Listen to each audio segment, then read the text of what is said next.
सर्वेभ्यो नमो नमः। कक्षा में उपस्थित सभी सदस्यों का आदर सहित अभिवादन एवं स्वागत। भी सभी सदस्य अपने अपने इष्ट देवता का ध्यान करें। माता गायत्री के मंत्रों का एक बार उच्चारण अवश्य कर ले। साथ ही अपने प्रेरणा के स्रोत एवं अपने गुरुजनों को अंतर्मन से अभिवादन कर ले।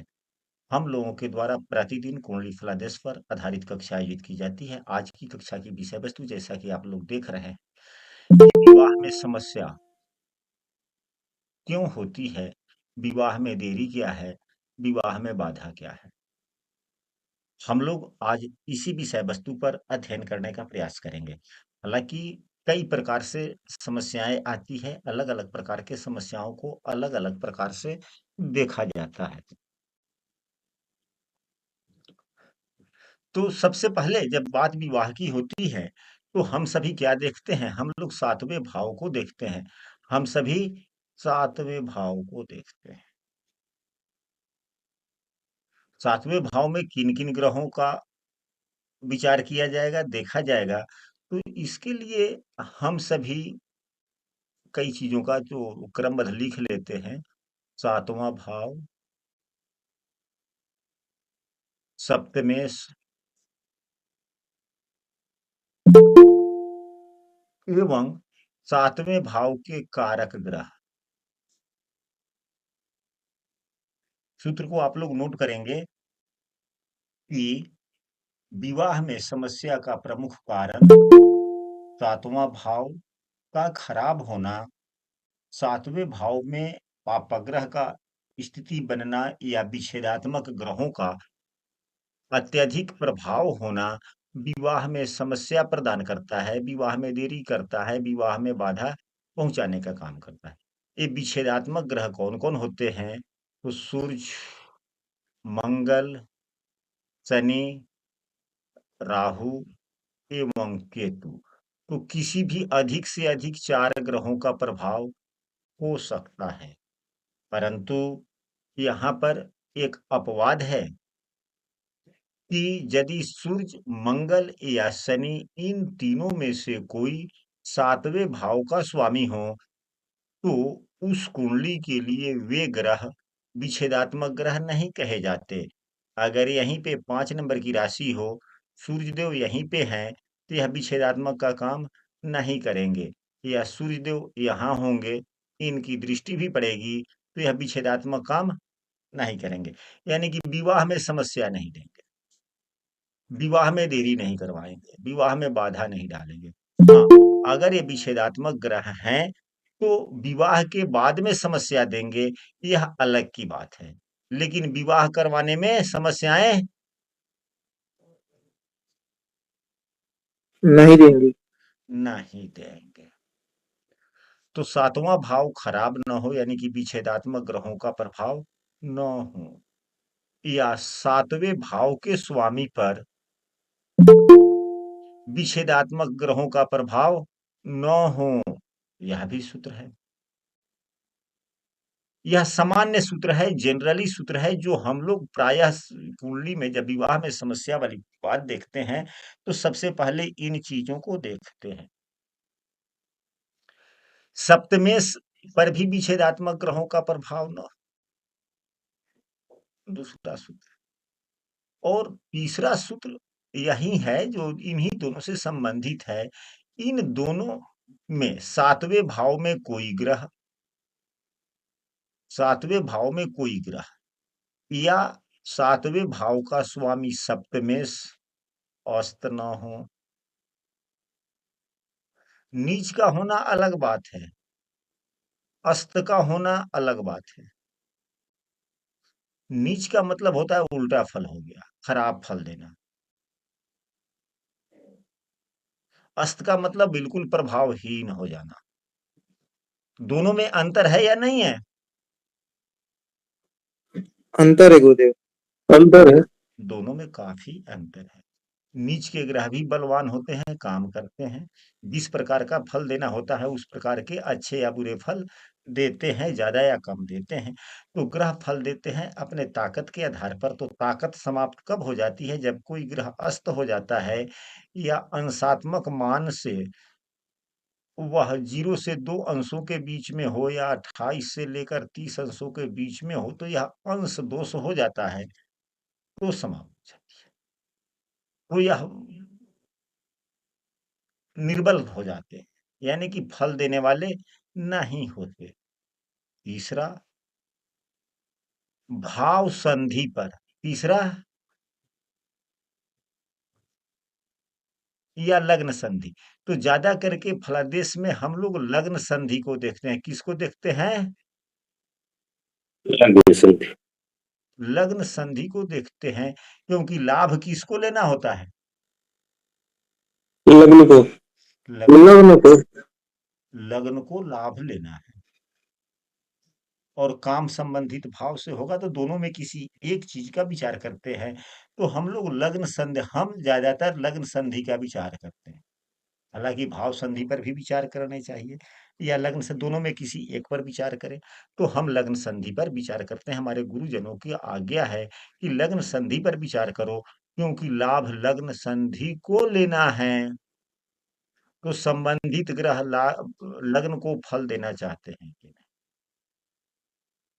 अब जितनी चीज, अब इसके अलावे चौथे कारक ग्रह।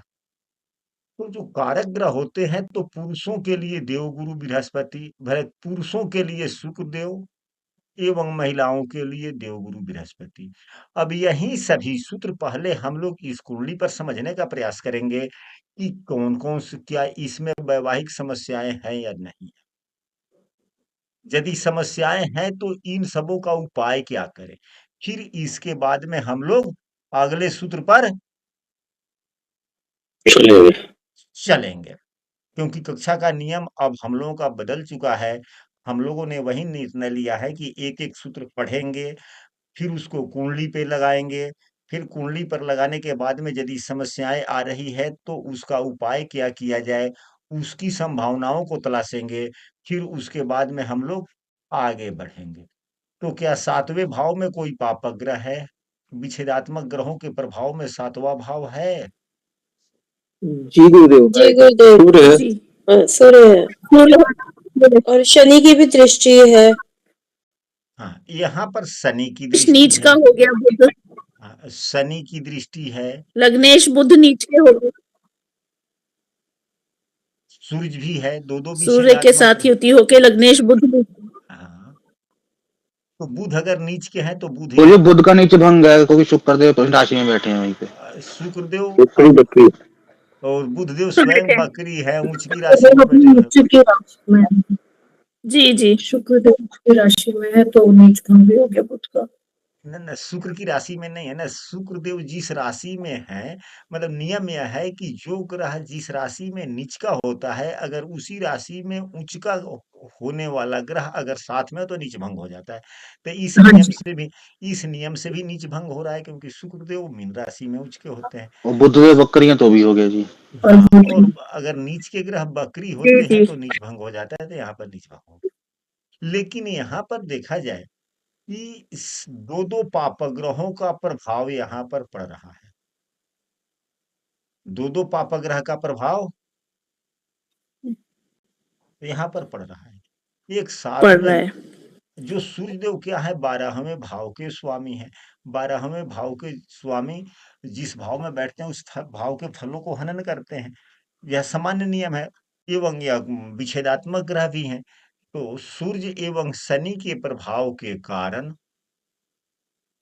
विलंब। सातवां भाव खराब हुआ या नहीं हुआ? हाँ जी। जी जी गुरुदेव। जी। एवं सातवें भाव के स्वामी पर, सप्तमेश पर भी विच्छेदात्मक ग्रहों का प्रभाव है। अब यहाँ पर मंगल देव की दृष्टि, मंगल देव की दृष्टि गुरु पर पड़ रही है। यह एक विच्छेदात्मक ग्रह है, तो सप्तमेश पर खराब किए। साथ ही एक गुण तो यह हुआ विच्छेदात्मक, और इनके गुणों में और बल मिल जा रहा है, क्योंकि ये अष्टमेश एवं तृतीयेश भी है, अकारक हो गए। तो दो प्रकार से यह हनन कर रहे हैं कि नहीं हनन कर दिए? जी गुरुदेव। यह हनन कर दिए। तो सातवां भाव एवं सप्तमेश दोनों खराब हुआ या नहीं हुआ? हो गया गुरु जी, और भाव भी पाप जी कर्क में आ गया। भाव भी एक तरफ मंगल, और यहाँ किसकी दृष्टि पड़ी? राहु की। राहु की 5वीं दृष्टि। भाव भी पाप कर्तरी में हो गया। तो 7वां भाव भी विच्छेदात्मक ग्रहों के प्रभाव में हो गया, एवं राहु की दृष्टि गुरु पर भी है, तो यहाँ भी पाप प्रभावित है, मतलब विच्छेदात्मक ग्रहों के प्रभाव में। गुरुजी, यानी राहु के सुख स्थान में भी एक मतलब जो गुरु की राशि है, तो उससे भी होगा प्रभाव पड़ेगा कि घर में परेशानी होगी, इससे ये भी पता चल सकता है। हाँ, वो घर के माहौल ही दिग्भ्रमित हमेशा रहेगा। जी जी जी। तो ये वाली बातें हो गई। कहने का मतलब यह है कि 7वां भाव एवं सप्तमेश दोनों ही खराब हो गया। और यदि यह महिला की कुंडली हो, तो महिला के कुंडली के लिए विवाह के कारक देवगुरु बृहस्पति है, तो बृहस्पति भी खराब है। तीनों खराब हो गए कि नहीं हो गए? हो गए गुरुजी। जी गुरुजी। अगर यह पुरुष की कुंडली हो तो क्या होगा? तो पुरुष की कुंडली में शुक्रदेव, तो शुक्रदेव अगर यह पुरुष की कुंडली होती तो ज्यादा नुकसान होता या कम नुकसान? जो अभी महिला की कुंडली मान के हम लोगों ने फलादेश करने का प्रयास किया, तो उससे कम नुकसान अगर यह पुरुष की कुंडली होती तो होता, या ज्यादा होता, या दोनों बराबर ही? कम नुकसान होता है। कम होता कम होता है कम होता 33% कम होता। कम होता पुरुष के। हाँ, यदि पुरुष की कुंडली तो ठीक, जी क्योंकि गुरुदेव, कम हाँ, होता। हाँ, क्योंकि भाव के कारक ग्रह, तो मुझके विवाह ऊपर। के कारक ग्रह शुक्रदेव जो हैं, वह क्या है? वह अपने उच्च उच्च के। राशि में हैं, और अपने मित्र के द्वारा दृष्ट हैं, और वह भी मित्र कौन? जो प्रेम भाव का स्वामी है। तो कुछ अच्छा हो गया। लेकिन इसको नवमांस में भी देख लेना, गुरु नवमांस में नीच नीच होगा। का है। तो अगर महिला की कुंडली है तो यह खराब ग्रह है, लेकिन यह वैवाहिक जीवन के लिए नवमांस कुंडली को भी देखा जाता है। किसी भी प्रश्न के लिए नवमांस में ग्रहों की स्थिति देख ली जाती है। तो देवगुरु बृहस्पति यहाँ उच्च के हैं, यहाँ भी मित्र राशि में है, तो कुछ स्थिति सप्तमेश का ठीक है, या कारक ग्रह गुरु का ठीक है। लेकिन अगर पुरुष का कुंडली होता तो नवमांस में तो शुक्रदेव यहाँ नीच के हो गए ना। जी गुरुदेव। स्थितियां तो दोनों मिला जुला के एक ही हो गया ना फिर। हाँ, यहाँ अब एक जैसा हो गया। फिर इसके बाद में जब हम लोगों ने लग्न संधि की बात की है, तो लग्न संधि पे कारक ग्रह ना हो, तो लग्न संधि कैसे देखेंगे? फिर इसके उपाय पर चर्चा करेंगे, फिर हम लोग आगे बढ़ेंगे।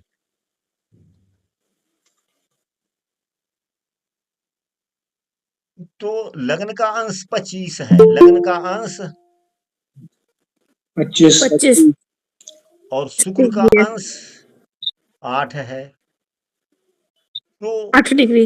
8 डिग्री है। तो लग्न संधि हम लोग कैसे देखेंगे? लग्न के अंशों में लग्न का अंश यहाँ 25 है, तो 25 में हम लोग 15 जोड़ देंगे। 25 में 15 जोड़ देंगे तो कितना हो गया? 40 हुआ ना। या अगर 15 अंश, अगर यह 15 से ज्यादा है तो 15 घटा लेंगे, बात एक ही आती है। तो 15 घटा लेंगे तो क्या हो जाएगा? 15 10 अंश हो गया ना। भाव संधि के नजदीक आ गया गुरु जी। या 40 अंश भी है, तो अगर 30 से ज्यादा हो जाता है तो 40 कम कर देते तो 10 ही हुआ। तो ये शुक्रदेव जो है, यदि पुरुष की कुंडली है तो भाव संधि के बगल में हो गया। भाव संधि पर ही समझिए इसको, हो गया। एक नवमांश तो प्रमुख रूप से ले ही लेनी चाहिए, एक नवमांश। यानी कि एक नवमांश में 3 डिग्री 20 अंश होता है। तो हमारे गुरुजनों का कहना है कि भाव संधि से 3 डिग्री के अंदर में हो तो उसे भाव संधि पर कहा जाता है। तो पुरुष की कुंडली है जी तब भी, गुरुदेव। पुरुष की कुंडली है तब भी भाव संधि। अगर महिला की कुंडली है तो गुरुदेव 11 अंश के हैं, यह भी भाव संधि पर। और संधि हो गया। क्योंकि भाव संधि तो 10 ही अंशों पर आ रहा है ना। जी गुरु जी।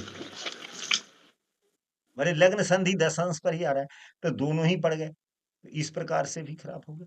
तो यदि महिला की कुंडली हो तो क्या उपाय किया जाए, और यदि पुरुष की कुंडली हो तो क्या उपाय किया जाए? क्योंकि हम लोगों के पास में कुंडली कोई दिखलाने आता है, तो वह कुंडली पर बोलने के लिए नहीं, ये नहीं कहता है कि हमारे कुंडली के बारे में किस प्रकार की स्थिति, आधे घंटे बोल दीजिए, 10-20 सूत्र की चर्चा कर दीजिए। ये नहीं कहता है। सीधे वो कहता है, कुंडली दिखलाता है और सीधे आपसे क्या सुनना चाहता है? उपाय गुरुजी निवारण कष्ट का। उपाय सुनना चाहता है। तो हम लोग पढ़े कम और उपायों पर डिस्कस ज्यादा करें, तब ज्यादा लाभकारी होगा। जी गुरुदेव। ब्रजेश पाठक जी क्लास में है कि ना है? गुरुदेव एक बार इस संधि वाला और बता दीजिए। संधि का मतलब ये हुआ लग्न संधि, लग्न का जितना अंश हो, अगर लग्न का अंश 15 डिग्री से ज्यादा हो, अगर 17 डिग्री है तो हम 15 डिग्री कम कर देंगे, तो 2 डिग्री आ जाएगा। तो कितना हो गया? 2 डिग्री हुआ। तो यह 2 डिग्री लग्न संधि हो गया, यानी कि 2 डिग्री के आसपास में जो ग्रह होगा वह संधि पे चला जाएगा। जी गुरुदेव। इसके लिए हम क्लास के अंत में कुंडली पर भी बतला देंगे कि कुंडली में लग्न संधि या भाव संधि कहाँ कैसे है, कैसे देखते हैं, वो हम बतला देंगे। यानी कि 15 अंश की दूरी पर संधि होती है। बातें स्पष्ट हो गया? जी जी गुरुदेव। क्योंकि एक लग्न का मान 30 डिग्री ही है, तो 30 डिग्री के मिडिल पॉइंट में लग्न